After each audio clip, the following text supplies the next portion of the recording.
থেকে কিটোন তৈরি করো। দেখো এখানে কনভার্ট করতে বলা হয়েছে অ্যাসিটিক অ্যাসিড থেকে অ্যাসিটোন।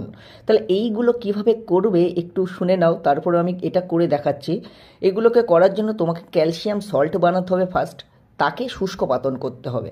তাহলে দেখে নাও কিভাবে করা যায়। যেমন এই যে এখানে অ্যাসিটিক অ্যাসিড থেকে অ্যাসিটোন তৈরি করতে বলা হয়েছে। প্রথমে আমি যে অ্যাসিটিক অ্যাসিডটা দেওয়া আছে তাকে ট্রিট করব ক্যালসিয়াম হাইড্রক্সাইড দিয়ে। দিলেই যেটা তৈরি হবে সেটা কিন্তু ক্যালসিয়াম সল্ট তৈরি হবে। এই যে করেসপন্ডিং যে কার্বক্সিলিক অ্যাসিড তার ক্যালসিয়াম সল্ট তৈরি হবে। আর সেই ক্যালসিয়াম সল্টটা তৈরি হওয়ার পরে তাকে যদি ড্রাই ডিস্টিলেশন করো অর্থাৎ তাপ দাও, তাহলে কি হবে, ক্যালসিয়াম কার্বনেটটা বেরিয়ে যাবে। ক্যালসিয়াম কার্বনেটটা বেরিয়ে যাবে। তাহলে এই ক্যালসিয়াম কার্বনেটটা যদি বেরিয়ে যায় তাহলে পড়ে থাকলে দেখো CH3CO CH3, তাহলে CH3CO CH3।